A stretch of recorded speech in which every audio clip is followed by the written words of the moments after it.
guarda compartilhada, a responsabilização conjunta e o exercício de direitos e deveres do pai e da mãe que não vivam sob o mesmo teto concernentes ao poder familiar dos filhos comuns. Parágrafo 2º. Na guarda compartilhada, o tempo de convívio com os filhos deve ser dividido de forma equilibrada com a mãe e com o pai, sempre tendo em vista as condições fáticas e os interesses dos filhos.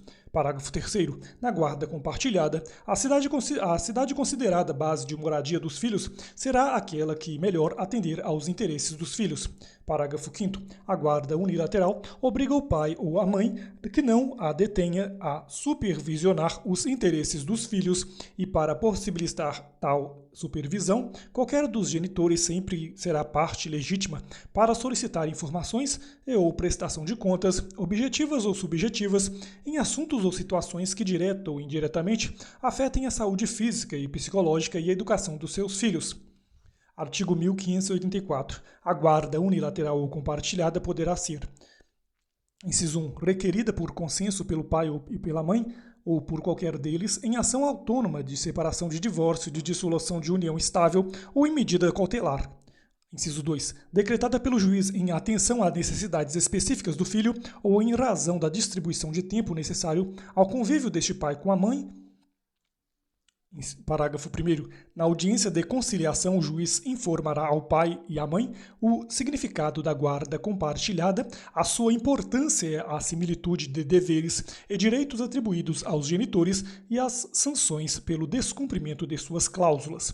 Parágrafo 2º. Quando não houver acordo entre a mãe e o pai quanto à guarda do filho, encontrando-se ambos os genitores aptos a exercer o poder familiar, será aplicada a guarda compartilhada, salvo se um dos genitores declarar ao magistrado que não deseja a guarda do menor. Parágrafo 3º. Para estabelecer as atribuições do pai e da mãe e os períodos de convivência sob guarda compartilhada, o juiz de ofício ou a requerimento do Ministério Público poderá basear-se em orientação técnico-profissional ou de equipe interdisciplinar que deverá visar a divisão equilibrada do tempo com o pai e com a mãe.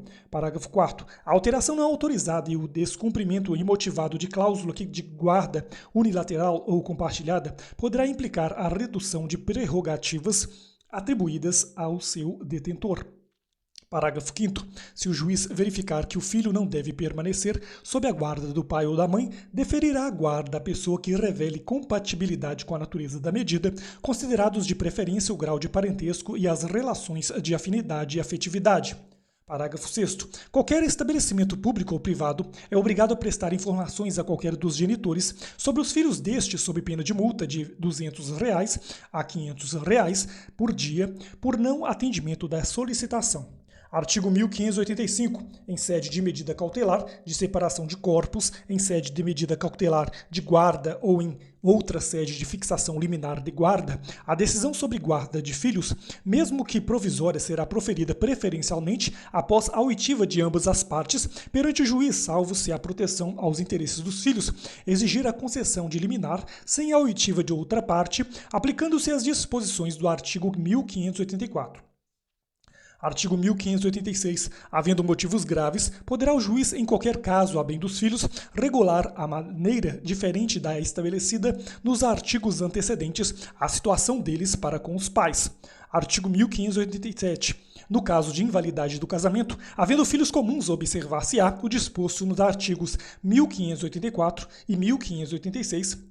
Artigo 1588. O pai ou a mãe que contrair novas núpcias não perde o direito de ter consigo os filhos, que só lhe poderão ser retirados por mandado judicial, provado que não são tratados convenientemente.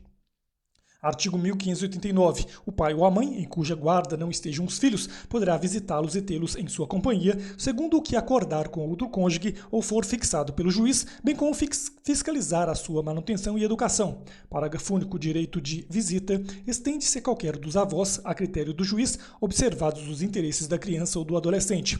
Artigo 1590. As disposições relativas à guarda e prestação de alimentos aos filhos menores estendem-se aos maiores incapazes.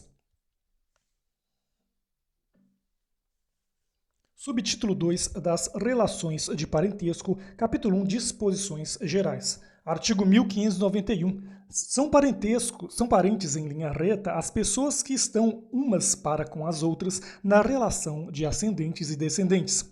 Artigo 1592. São parentes em linha colateral ou transversal, até o quarto grau, as pessoas provenientes de um só tronco sem descenderem de uma da outra. Artigo 1593. O parentesco é natural ou civil, conforme resulte de consanguinidade ou outra origem. Artigo 1594. Contam-se na linha reta os graus de parentesco pelo número de gerações e na colateral também pelo número delas, subindo de um dos parentes até o ascendente comum e descendo até encontrar outro parente. Artigo 1595. Cada cônjuge ou companheiro é aliado aos parentes do outro pelo vínculo da afinidade. Parágrafo 1º. O parentesco, por afinidade, limita-se aos ascendentes, aos descendentes e aos irmãos do cônjuge ou companheiro. Parágrafo 2º. Na linha reta, a afinidade não se extingue com a dissolução do casamento ou da união estável. Capítulo 2 da filiação. Artigo 1596. Os filhos havidos ou não da relação de casamento ou por adoção terão os mesmos direitos e qualificações, proibidas quaisquer designações discriminatórias relativas à filiação. Artigo 1597. Presumem-se concebidos na constância do casamento dos filhos, inciso 1, nascidos 180 dias pelo menos depois de estabelecida a convivência conjugal, inciso 2, nascidos nos 300 dias subsequentes à dissolução da sociedade conjugal por morte e separação judicial, nulidade e anulação do casamento, inciso 3, havidos por fecundação artificial homóloga, mesmo que falecido o marido, inciso 4, havidos a qualquer tempo quando se tratar de embriões excedentários decorrentes de concepção artificial homóloga. Inciso 5. Havidos por inseminação artificial heteróloga, desde que tenha prévia autorização do marido. Artigo 1598. Salvo prova em contrário, se antes do decorrido o prazo previsto no inciso 2 do artigo 1523, a mulher contrair novas núpcias e lhe nascer algum filho, este se presume do primeiro marido, se nascido dentro dos 300 dias a contar da data do falecimento deste, e do segundo se o nascimento ocorrer após esse período e já o decorrido o prazo a que se refere o inciso 1 do artigo 1597. Artigo 1599. A prova da impotência do cônjuge para gerar à época da concepção ilide a presunção da paternidade. Artigo 1600. Não basta o adultério da mulher, ainda que confessado, para ilidir a presunção legal da paternidade. Artigo 1601. Cabe ao marido o direito de contestar a paternidade dos filhos nascidos de sua mulher, sendo tal ação imprescritível. Parágrafo único. Contestada a filiação, os herdeiros do impugnante têm direito de prosseguir na ação. Artigo 1602. Não basta a confissão materna para excluir a paternidade. Artigo 1603. A filiação prova-se pela certidão do termo de nascimento registrada no registro civil. Artigo 1604. Ninguém pode vindicar estado contrário ao que resulta do registro de nascimento, salvo provando-se erro ou falsidade do registro. Artigo 1605. Na falta ou defeito do termo de nascimento, poderá provar-se a filiação por qualquer modo admissível em direito. Inciso 1. Quando houver começo de prova por escrito, proveniente dos pais conjunta ou separadamente. Inciso 2. Quando existirem veementes presunções resultantes de fatos já certos. Artigo 1606. A ação de prova de filiação compete ao filho enquanto viver, passando aos herdeiros se ele morrer, menor ou incapaz. Parágrafo único. Se iniciada a ação pelo filho, os herdeiros poderão continuá-la, salvo se julgado extinto o processo.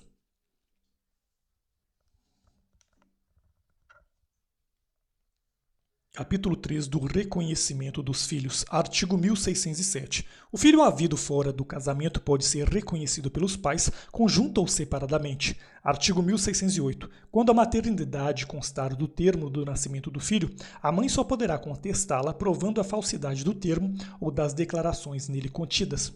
Artigo 1609. O reconhecimento dos filhos havidos fora do casamento é irrevogável e será feito, inciso 1, no registro do nascimento, inciso 2, por escritura pública ou escrito particular a ser arquivado em cartório, Inciso 3, por testamento, ainda que incidentalmente manifestado. Inciso 4, por manifestação direta e expressa perante o juiz, ainda que o reconhecimento não haja sido o objeto único e principal do ato que o contém. Parágrafo único. O reconhecimento pode preceder o nascimento do filho ou ser posterior ao seu falecimento, se ele deixar descendentes. Artigo 1610. O reconhecimento não pode ser revogado, nem mesmo quando feito em testamento. Artigo 1611. O filho havido fora do casamento, reconhecido por um dos cônjuges, não poderá residir no lar conjugal sem o consentimento do outro.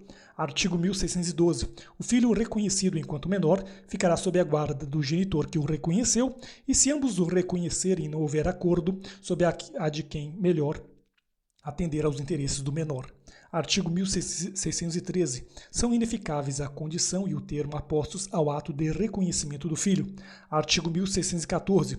O filho maior não pode ser reconhecido sem o seu consentimento e o menor pode impugnar o reconhecimento nos 4 anos que se seguirem à maioridade ou à emancipação. Artigo 1615. Qualquer pessoa que de justo interesse tenha pode contestar a ação de investigação de paternidade ou maternidade. Artigo 1616. A sentença que julgar procedente a ação de investigação produzirá os mesmos efeitos do reconhecimento, mas poderá ordenar que o filho se crie e eduque fora da companhia dos pais ou daquele que lhe contestou essa qualidade. Artigo 1617. A filiação materna ou paterna pode resultar de casamento declarado nulo, ainda mesmo sem as condições do putativo. Capítulo 4 da adoção. Artigo 1618. A adoção de crianças e adolescentes será deferida na forma prevista pela Lei nº 8.069, de 13 de julho de 1990, Estatuto da Criança e do Adolescente.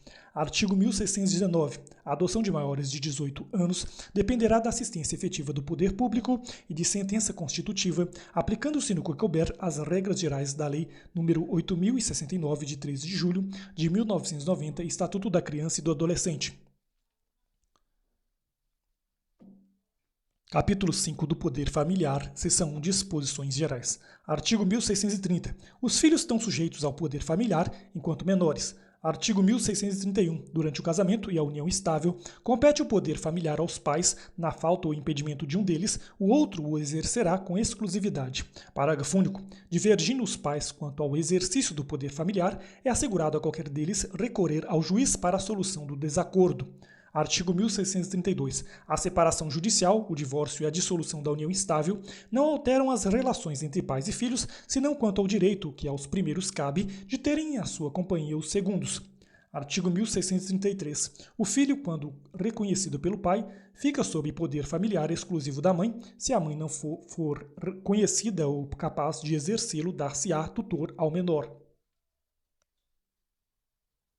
Seção 2 do exercício do poder familiar.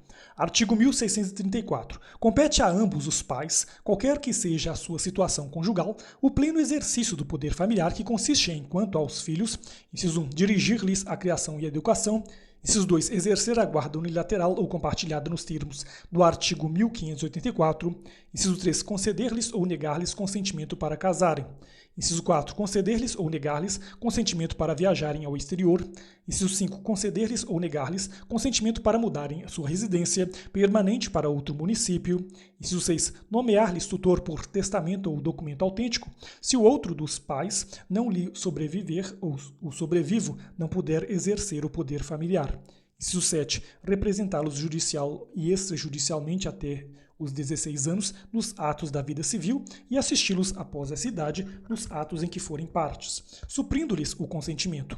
Inciso 8, reclamá-los de quem ilegalmente os detenha. Inciso 9, exigir que lhes prestem obediência, respeito e os serviços próprios de sua idade e condição. Seção 3 da suspensão e extinção do poder familiar. Artigo 1635. Extingue-se o poder familiar, inciso 1, pela morte dos pais ou do filho, inciso 2, pela emancipação nos termos do artigo 5º, parágrafo único, inciso 3, pela maioridade, inciso 4, pela adoção, inciso 5, por a decisão judicial na forma do artigo 1638. Artigo 1636. O pai ou a mãe que contrai novas núpcias ou estabelece união estável não perde, quanto aos filhos do relacionamento anterior, os direitos do poder familiar, exercendo-os sem qualquer interferência do novo cônjuge ou companheiro. Parágrafo único igual preceito ao estabelecido neste artigo, aplica-se ao pai ou à mãe solteiros que casarem ou estabelecerem união estável. Artigo 1637. Se o pai ou a mãe abusar de sua autoridade, faltando aos deveres a eles inerentes ou arruinando os bens dos filhos, cabe ao juiz, requerendo a algum parente ou Ministério Público, adotar medida que lhe pareça reclamada pela segurança do menor e seus haveres, até suspendendo o poder familiar quando convenha. Parágrafo único. Suspende-se igualmente o exercício do poder familiar ao pai ou à mãe condenados por sentença irrecorrível em virtude de crime cuja pena exceda 2 anos de prisão.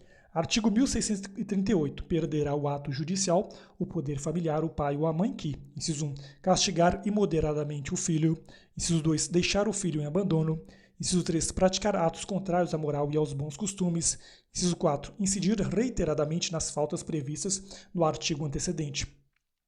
Inciso 5. Entregar de forma irregular o filho a terceiros para fins de adoção. Parágrafo único. Perderá também, por ato judicial, o poder familiar aquele que, inciso 1, praticar contra outrem igualmente titular do mesmo poder familiar. A linha A. Homicídio, feminicídio ou lesão corporal de natureza grave ou seguido de morte, quando se tratar de crime doloso, envolvendo violência doméstica e familiar ou menosprezo ou discriminação à condição de mulher. A linha B. Estupro ou outro crime contra a dignidade sexual, sujeito a pena de reclusão. Inciso 2. Praticar contra filho, filha ou outro descendente. A linha A. Homicídio, feminicídio ou lesão corporal de natureza grave ou seguida de morte, quando se tratar de crime doloso, envolvendo violência doméstica e familiar ou menosprezo ou discriminação à condição de mulher. A linha B. Estupro de vulnerável ou outro crime contra a dignidade sexual, sujeito à pena de reclusão.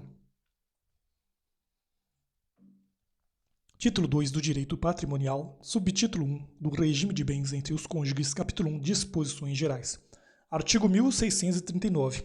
É lícito aos nubentes, antes de celebrado o casamento, estipular, quanto aos seus bens, o que lhes aprouver. Parágrafo 1º. O regime de bens entre os cônjuges começa a vigorar desde a data do casamento. Parágrafo 2º. É admissível a alteração do regime de bens mediante autorização judicial em pedido motivado de ambos os cônjuges, apurada a procedência das razões invocadas e ressalvados os direitos de terceiros.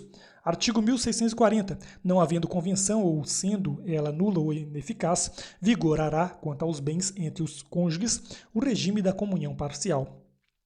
Parágrafo único. Poderão os nubentes, no processo de habilitação, optar por qualquer dos regimes que este Código regula. Quanto à forma, reduzir-se-á a termo a opção pela comunhão parcial, fazendo-se o pacto antinupcial por escritura pública nas demais escolhas. Artigo 1641. É obrigatório o regime da separação de bens no casamento. Inciso 1. Das pessoas que o contraírem com inobservância das causas suspensivas da celebração do casamento. Inciso 2. Da pessoa maior de 70 anos. Inciso 3. De todos os que dependerem para casar de suprimento judicial. Artigo 1642. Qualquer que seja o regime de bens, tanto o marido quanto a mulher podem, livremente, inciso 1, praticar todos os atos de disposição e de administração necessários ao desempenho de sua profissão com as limitações estabelecidas no inciso 1 do artigo 1647. Inciso 2. Administrar os bens próprios. Inciso 3. Desobrigar ou reivindicar os imóveis que tenham sido gravados ou alienados sem o seu consentimento ou sem suprimento judicial. Inciso 4. Demandar a rescisão dos contratos de fiança e doação ou a invalidação do aval realizados pelo outro cônjuge com infração do disposto dos incisos 3 e 4 do artigo 1647. Inciso 5. Reivindicar os bens comuns, móveis ou imóveis, doados ou transferidos pelo outro cônjuge ao concubino, desde que provado que os bens não foram adquiridos pelo esforço comum destes, se o casal estiver separado de fato por mais de 5 anos. Inciso 6. Praticar todos os atos que não lhes forem vedados expressamente. Artigo 1643. Podem os cônjuges, independentemente de autorização um do outro, inciso 1, comprar ainda a crédito as coisas necessárias à economia doméstica, inciso 2, obter por empréstimo as quantias que a aquisição dessas coisas possa exigir. Artigo 1644. As dívidas contraídas para os fins do artigo antecedente obrigam solidariamente ambos os cônjuges. Artigo 1645. As ações fundadas nos incisos 3, 4 e 5 do artigo 1642, competem ao cônjuge prejudicado e a seus herdeiros. Artigo 1646. No caso dos incisos 3 e 4 do artigo 1642, o terceiro prejudicado com a sentença favorável ao autor terá direito regressivo contra o cônjuge que realizou o negócio jurídico ou a seus herdeiros.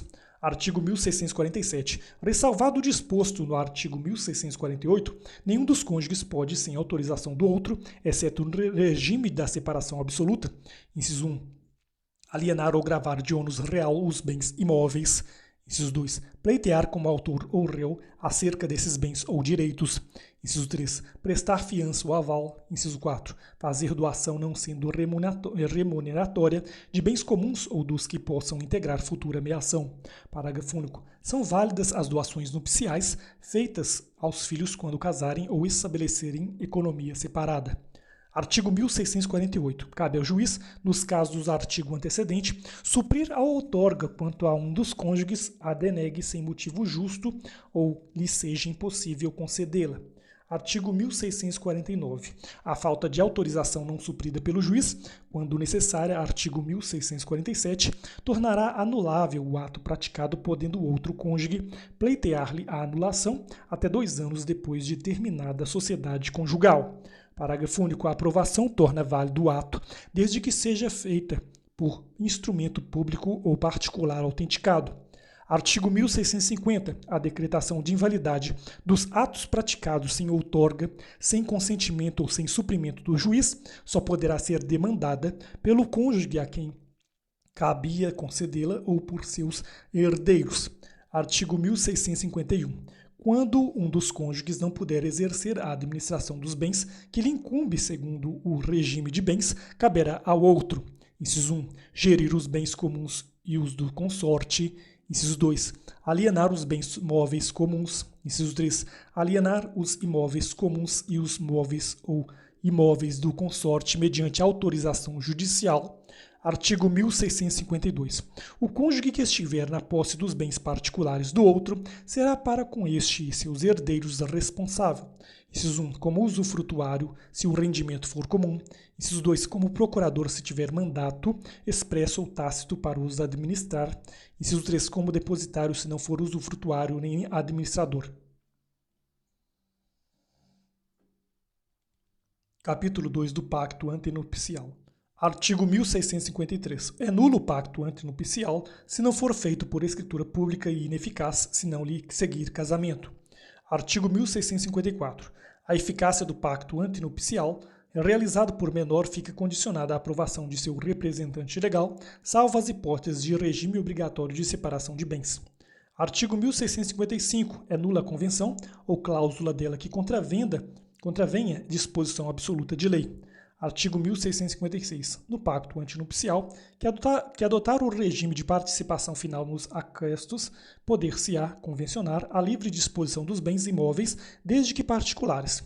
Artigo 1657. As convenções antenupciais não terão efeito perante terceiros, senão depois de registrada em livro especial pelo oficial do registro de imóveis do domicílio dos cônjuges.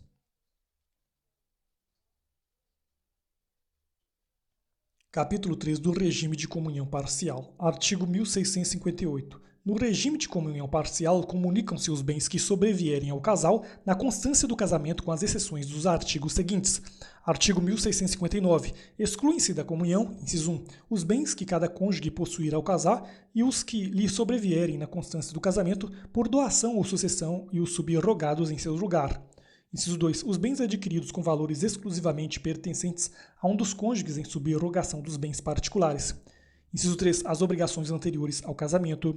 Inciso 4. As obrigações provenientes de atos ilícitos, salvo reversão em proveito do casal. Inciso 5. Os bens de uso pessoal, os livros e instrumentos de profissão. Inciso 6. Os proventos do trabalho pessoal de cada cônjuge. Inciso 7. As pensões, meios-soldos, montepios e outras rendas semelhantes. Artigo 1660. Entram na comunhão, inciso 1, os bens adquiridos na constância do casamento por título oneroso, ainda que só em nome de um dos cônjuges.